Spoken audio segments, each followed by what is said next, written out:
Well, howdy there, Internet people. It's Belle again.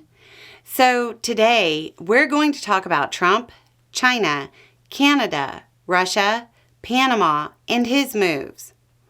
So it's been a couple of days. Let's see how Trump's doing on his tariffs and foreign policy.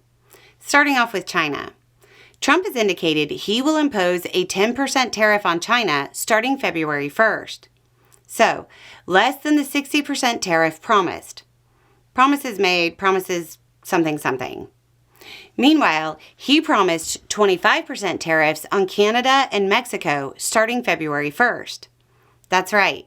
He plans on placing higher tariffs on allies than adversarial nations.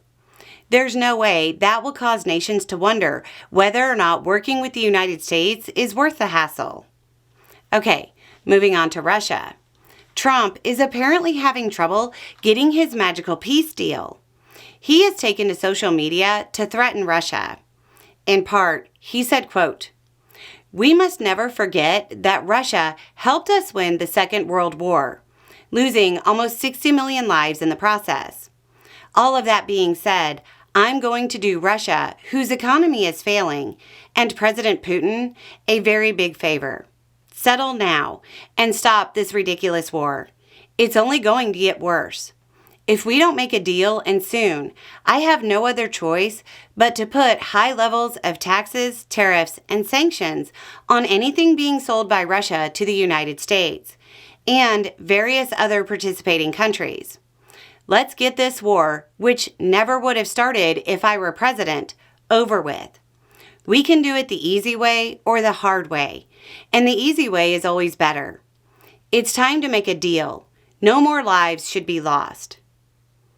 It's worth noting the first engagement between uniformed Russian and uniformed Ukrainian forces was the Kerch Strait incident under Trump. So, just to be clear, Trump is promising tariffs as punishment for adversarial nations. Again, how do you think Canada feels about that? He's, at least in rhetoric, putting out a stronger stance against Russia than I expected. If he follows through with a stronger stance in action, he might actually get somewhere. But so far, Russia has blown him off.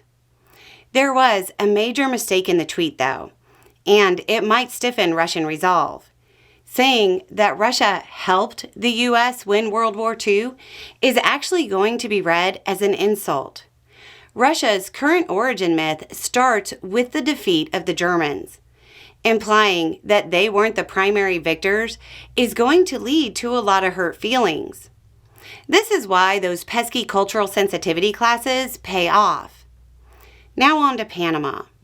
Panama is reportedly considering calling a UN Security Council meeting over Trump's threats to take the canal back. It has already formally raised the concerns at the UN. This indicates they're actually concerned about a U.S. invasion. This almost guarantees they will start trying to forge relationships with adversarial nations. Trump also reportedly told the government in Afghanistan, that's the Taliban, to return U.S. equipment. They basically laughed at him. So, there's a little rundown of how things are shaping up on the Trump foreign policy scene. Things are going great, right? I'm sure we'll get tired of winning at any moment. Anyway, it's just a thought. Y'all have a good day.